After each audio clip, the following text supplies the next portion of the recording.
here. So Dr. Tallis, we lost your presentation. Is it back up? It is back up. So this is what we'll try to accomplish tonight, and we will be respectful of everyone's time. We want to review the timeline for completion of surveys and declarations, as well as what some of our timelines would be for programming options.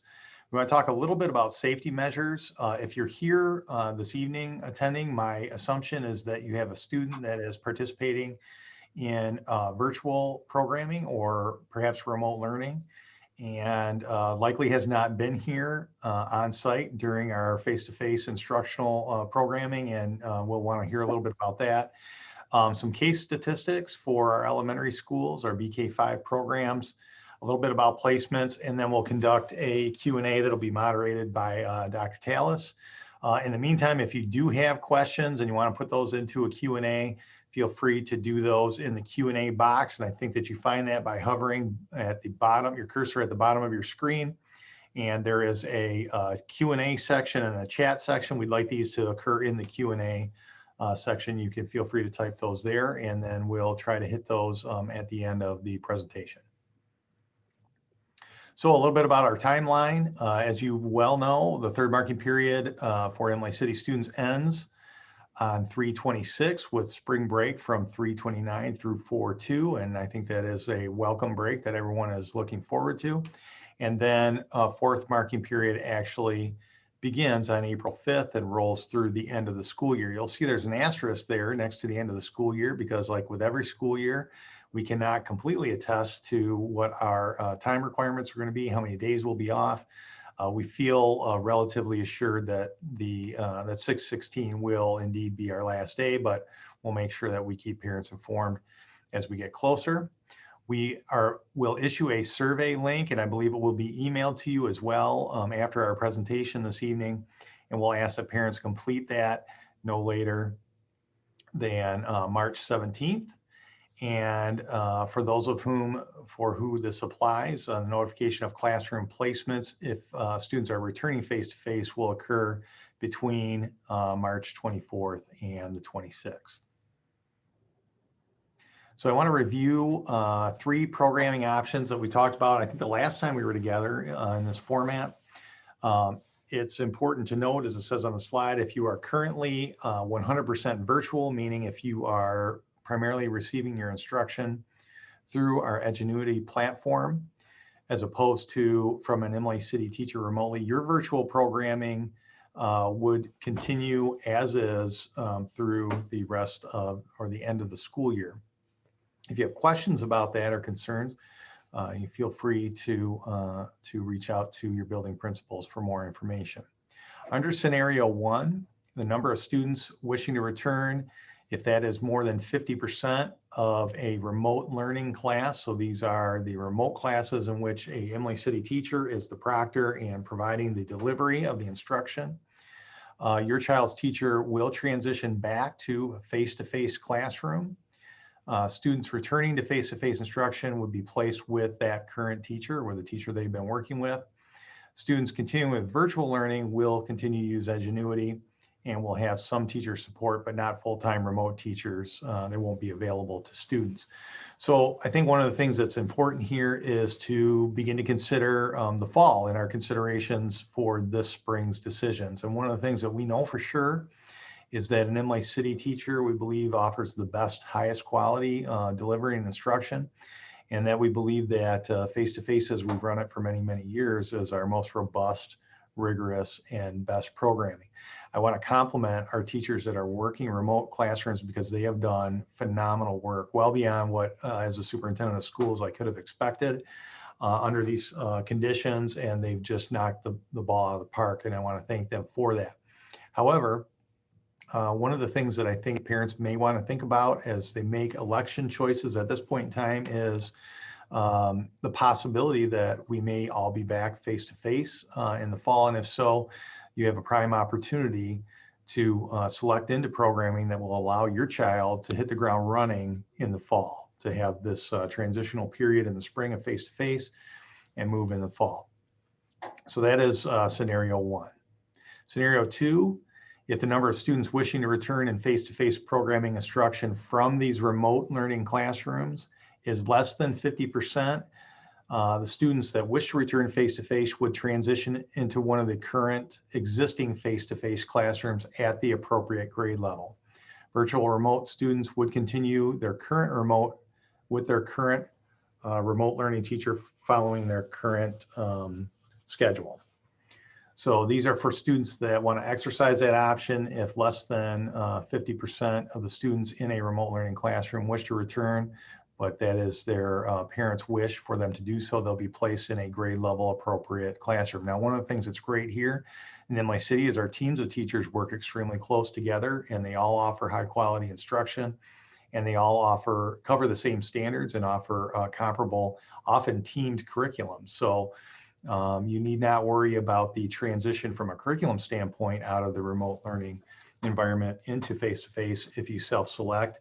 And the scenario is that less than 50% of your child's classmates elect to go face-to-face, that you can be sure that the receiving teacher will be a high-quality individual, and that there'll be comparable curriculum, and that students will be able to transition well. Scenario 3, under this scenario, remote, virtual, and face-to-face enrollment changes require some remote teachers to be assigned face-to-face classrooms and some others to continue offering remote instruction under a reconfigured class plan, meaning that they may service more than one grade.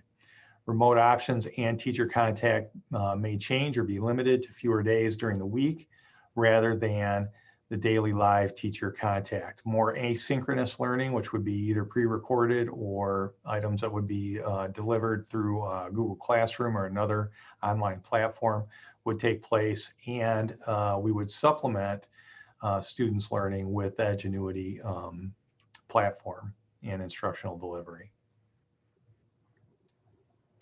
So at this time, I wanted to flip this over to Mrs. Buellhage and Mrs. Catoni from our 2 elementary buildings to talk to you a little bit about some of what we've been doing for student safety and what some of the procedures look like at this point in time at both buildings. Thank you, Dr. Cameron. Good evening, everyone. I'm Mrs. Buellhage from Weston Elementary, and I'm going to talk about some of the changes that we have this year in place for drop-off and pickup. Students now eat breakfast in the classroom, so drop-off procedures in the morning have changed quite a bit. In the past, students came in and ate breakfast in the cafeteria and then congregated in the hallway. This year, our doors unlock at 8:50. Students are not allowed in the building before that time frame. If for some reason you do come early, we have grade level stanchions outside that are labeled, and the students will stand behind those partitions, and we ask that you stay with your student if you are a few minutes early. When the doors unlock, the students come in and head to breakfast, and then they start their day. Similarly, for pickup, we do not have parents entering the building and waiting in the cafeteria. Instead, we have those same stations located outside the building, right near our playground, outside of the cafeteria doors. And a teacher will bring your student to the grade level area. Typically, we like you to make eye contact or wave and hand the student off to you. Something a little bit different at Weston right now, because we have construction in the back area for our brand new addition, which we're very excited about, but it limits what we can do in the back of the building in terms of walking your student out front. So we actually have grade level teachers are teamed up. And so it may not be your student's teacher bringing your student out to you. It may be a grade level teacher who is taking all of the pickup students out there. And then the other team member will take all of the busers out to the buses. So you may not see your child's teacher at pickup time, but they certainly will have your child's name on the list and know who you are after a couple days.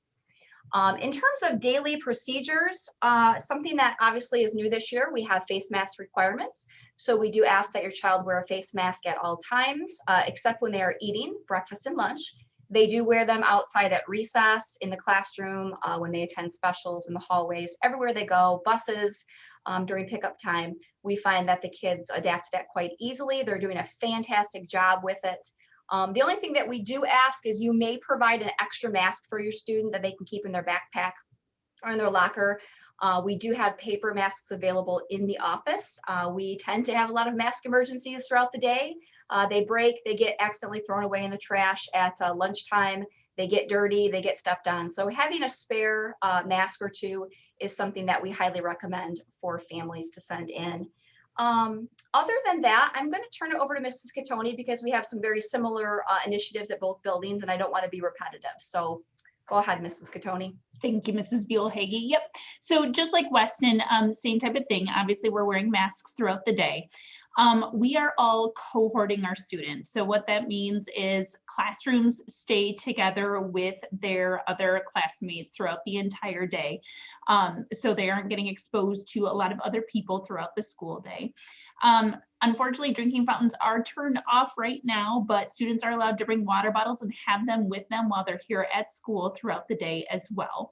Our drop-offs and pickups are very similar to Weston, a little bit different since our kids are a little bit older, but again, students aren't to enter the building until 8:40 here at Borland. So again, student drop-off happens at that time. We walk them into the building and breakfast happens in the classroom, the same as Mrs. Buell-Hagee explained.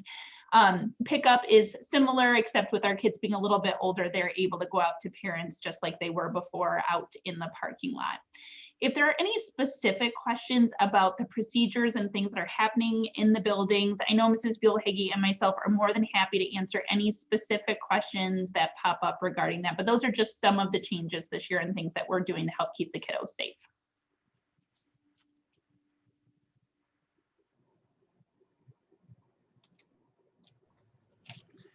Okay, I'm going to cover part of this, or maybe all of this, because I want to talk to you about how we've been conducting business for face-to-face students. And there have been some questions from parents about how we've been going about when there is a COVID case that's associated with the school district.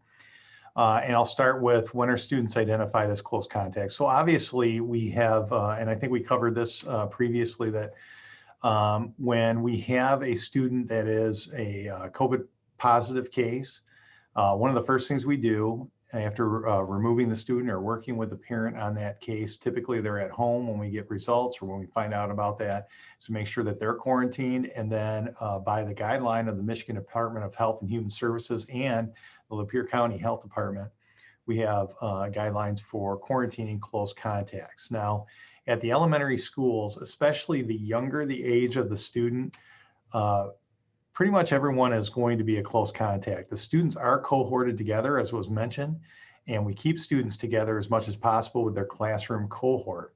That means that they don't intermingle with other students except under very certain circumstances. So close contacts are individuals who have been 6 feet or less away from a person with a positive case of COVID for a period in aggregate of 15 minutes. So 15 minutes or greater of exposure. And when that happens, then we call parents and we talk to them about a quarantine time for their student or their child as a close contact.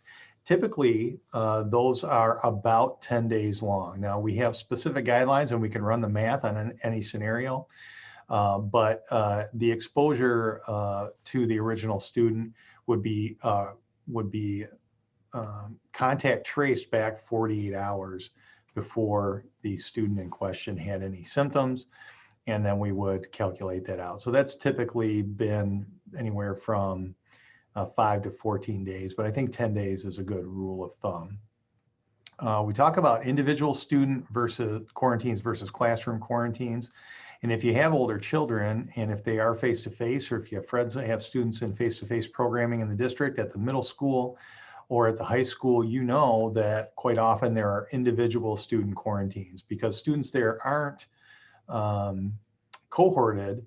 They don't have as much direct exposure to one another like elementary students do. And so often we'll have individual quarantines of kids who have had close contact. And so, for instance, we might have a person with a positive COVID case, a high school student, and that might result in 5 or 6 or 7 students being quarantined as close contacts. On the flip side of that, with the elementary classrooms, because the students are cohorted and have spent a full day together, that typically means that there has been a classroom level quarantine, which means an entire class. Now, when that happens, that doesn't mean that learning stops. So for students that that are just a close contact and are quarantined outside of school, we do provide some continuity in programming to make sure that learning continues and that kids aren't out for 10 days and have no access to teachers or access to materials. We want to make sure that we continue that continuity in learning under every circumstance and work hard to do that. A few things in regards to statistics. So you might be wondering how many COVID cases have there been, and you know that if you're monitoring our website, or especially early on when we sent a auto call for every single update, you know that we've had a number of cases with older children, and that's not uncommon. In fact, that's kind of been the trend both locally and across the state. We've been fortunate that there's been few confirmed cases with our youngest students. You can see here, we've had since August 2 confirmed student cases. Neither of them were school related, meaning that students did not contract or be exposed to an actual positive COVID case, had not been exposed to COVID here at school, and we had one probable case. And probable cases are students who have not been tested and shown that they are positive for COVID, but they are in close contact to somebody that's had COVID or has COVID probably at home and is exhibiting some symptom. That has resulted in 3 classroom quarantines, and those happened over the months of November and December. Dr. Tallis, correct me if I'm wrong, but I don't think we've had any classroom quarantines since that period of time. We have not. And this is the Weston statistics. Right. So the next page will be the Borland. And I'll spend less time on this since I explained most of it, but we've had 4 confirmed student cases. Borland, again, none of those cases generated at school. They were home exposures that a student contracted COVID, and that those resulted again in 4 classroom quarantines. What I would underscore to parents is this: we've traced every single case that we've had here. We work closely with the health department. In fact, I'm the point person with the health department, and we have no identifiable, demonstrable cases of school spread or community spread at school, which means our methods for handling both quarantines and our safety measures have been really effective here on site. What typically happens is we have older brothers and sisters, parents, other family members who do contract COVID out in the public or at work and bring that at home. And that's typically where we've seen it originate with any of the children here. Okay, in regards to placements, if your child is returning to our campus for face-to-face instruction, classroom placements will be determined after reviewing the number of students returning and current classroom sizes. So this is complicated, as you might imagine, because as we said today, we don't have any idea where or how many people might self-select this option. And we have to be conscious about making sure that we balance classrooms and make sure that the composite composure of each classroom is one where students will be optimally learning. And that means that we wouldn't put 5 or 6 new students just in one classroom. We want to make sure that we keep those classroom sizes manageable for our teachers and to best promote learning for our students. And we have to take into consideration also special factors. If students have IEPs or they need additional support, so we make sure that we get them in the right place. So I think that this statement captures that. So the next step here is we're asking that all the families complete the survey, and you see the link here, and I believe it will also be emailed to you, indicating your desire for 4th marking period placement. Whether that is to stay in a remote situation, to stay in the virtual situation, or to return to face-to-face. And we're asking that that be completed by Wednesday, March 17th. The placement will be for the remainder of the 2021 school year. So this is really important. We need you to be thoughtful and considerate, as you always are, in making these selections, because we cannot have students enter, exit, and we certainly can't juggle multiple students with that scenario. So we are asking you to make a firm commitment in your declaration via this survey for the rest of the school year, beginning with fourth marking period. And that's, we'll design our program according to and in relation to the responses of the survey. But once we do that, we'll need to hold you to that commitment. And again, I will be emailing that survey link out directly to your email addresses tomorrow, along with a copy of this recorded webinar.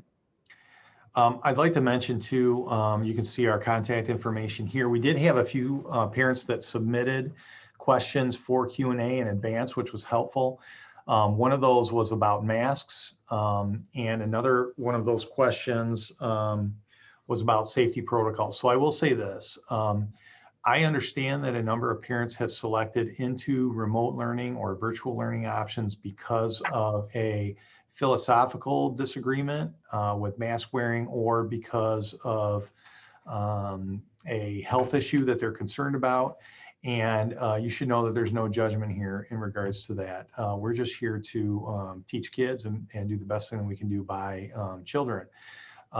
But with that being said, I'd like to underscore that the mask requirement is one that is given to us by both the local health department and the Michigan Department of Health and Human Services orders. And Emily City Schools will adhere to those as we are regulated to do so. So if mask wearing is kind of the sticking point for you, and your take on that is that you do not want to send a child back to school fourth marking period to wear a mask, it will not be optional to wear one. Our expectation will be that children wear those while they're here. In regards to other safety protocols or processes, I think that Mrs. Catoni and Mrs. Buellhage have been able to answer a number of those. If you have others, feel free to put those into the Q&A. We do have one. We have a family who has a very excited but nervous third grader who is not familiar with the layout of Borland. Is there a day or time you can get a tour of the building from someone before returning for face-to-face in spring? So the answer is absolutely. Obviously, your child's been a Borland student for, 3/4 of the year now, but they haven't had a chance to actually be in the building. So absolutely, please just reach out to me via that email address or call the office. I'm happy to set something up. We can do it after school at a time that will work for you guys. So that way we can get him in the building and make him feel more comfortable. For sure, we can do that. And I think in each building, if your decision or your declaration here for fourth marking period is to remain in a learning situation that is not our face-to-face learning situation, our full expectation is that we open up orientation type activities to all students in advance of the school year as much as we are allowed to do so. You can't quote me on it, but I'm optimistic that in the fall, we're going to be in a much better place in terms of both the restrictions, the required safety protocols, and we'll be able to do things very safely for all of our students, maybe with less rigorous protocols in place. And that'll be great. And my hope is that we return to what feels like a more normal school year for our students and for our parents and staff. I do not have any other questions in my Q&A box at this time. There may be some that occur, and you know how to reach all of us. Know that we are here for you to walk you through any questions that you might have or provide you any information that you might need.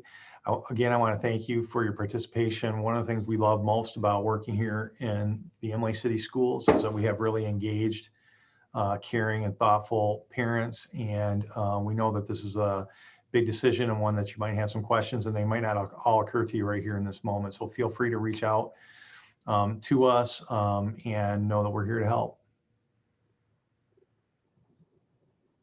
All right. I think that wraps up our session. No more questions have come through, so I will go ahead and end the webinar. And you can look forward to that link being emailed to you tomorrow for the survey. Thank you. Yep, thanks for logging in.